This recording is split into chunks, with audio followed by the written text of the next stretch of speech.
Chairman Kim, thank you for having us today. Thank you. It's been about 100 days since your inauguration as chair of World Energy Council. Could you tell us what the council is? To understand World Energy Council, the best way to describe is to compare World Energy Council with OPEC or IEA. OPEC is composed of 14 countries of oil exporting countries, whereas World Energy Council is all energy organizations.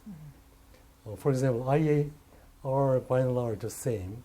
They are responding to the OPEC's operations. That's why they were organized anyway. So IEA also are very much focused on oil issues. But World Energy Council is not only dealing with oil, but gas and coal, nuclear energy, and renewable energies. So we cover all spectrum of energies. And also, OPEC and IEA are representing the interest of the governments. So they are mostly comprised of the government officers at ministerial levels. But in World Energy Council, you can meet not only the public sectors, but also private sectors as well. And that's quite different. Right.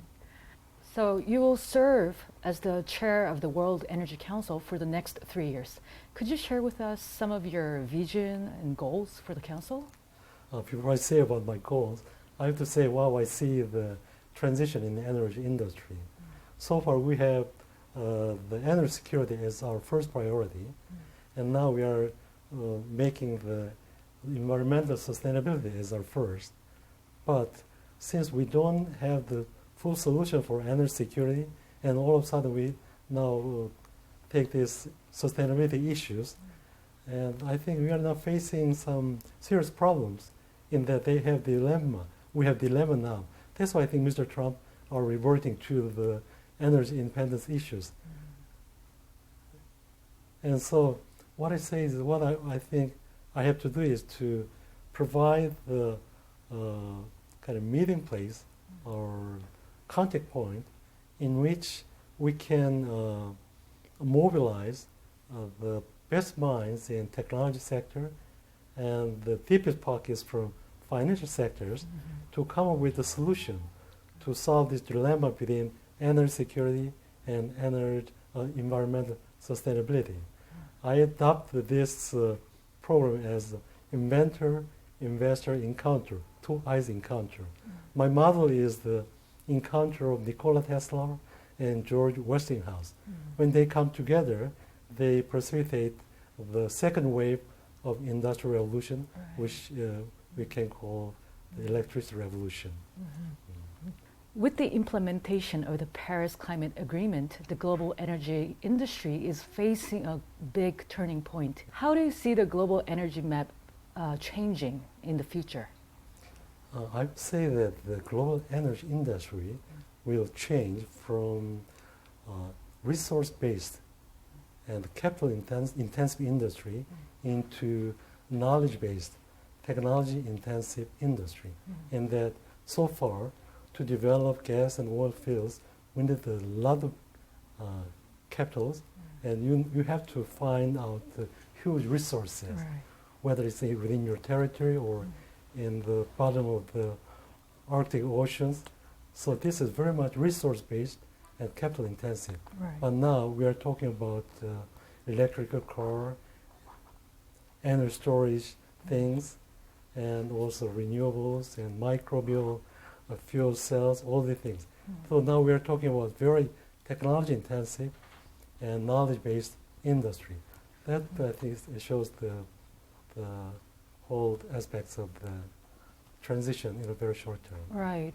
If, as you say, if the energy sector is transforming into technology-based and knowledge-based, wouldn't this be an opportunity for many Asian countries? Yes, it is. I'm very glad you raised that question, because just as what happens, you can find that what Joseph said, in China are now producing more electric vehicles than the United States, and Korea is the largest holding the largest market share in energy storage. And so with top-notch IT technology in Korea, and Japan, and China, I think we can create a very smart grid which can be globalized and copied by some other countries.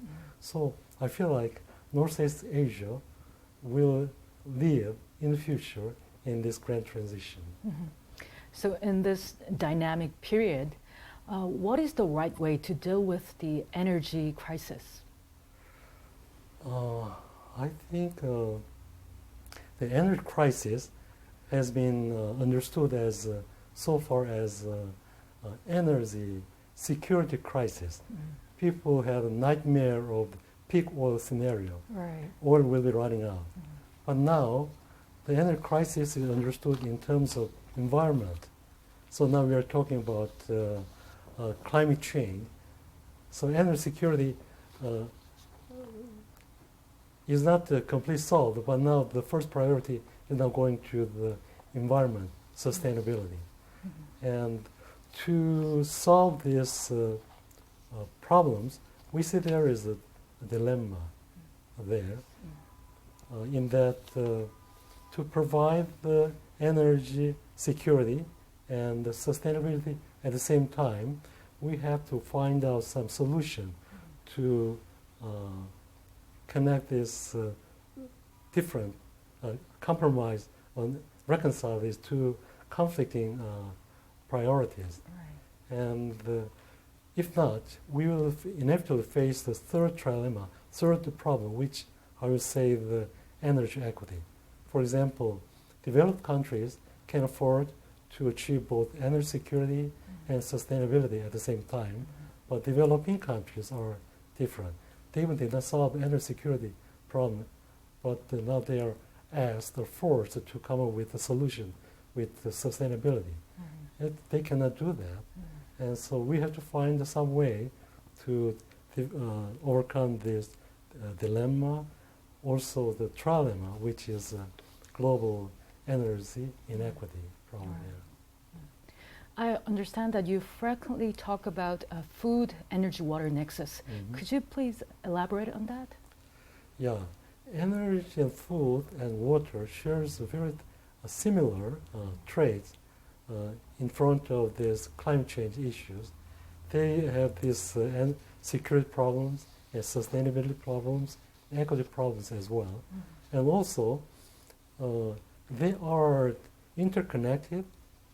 So if one element or the energy has some problem, that will naturally affect food and water as well. For example, if you want to produce water from Colorado River to Los Angeles, to transport water and to cleanse it and to distribute it, you need a lot of energy. Right. And also to produce shale gas, you need a lot of water. So if there is a drought, then there will be a drop in shale gas. If there is a price hike in energy, then the price hike in food and water will follow. Right. So they kind of interconnection. So I think now the three different sectors, food and water and energy, must come together to solve these interconnection problems to overcome their vulnerability to the climate change situation. Right. Under the Trump administration, a lot of changes are expected in the U.S. energy policy. How will it impact the global energy market?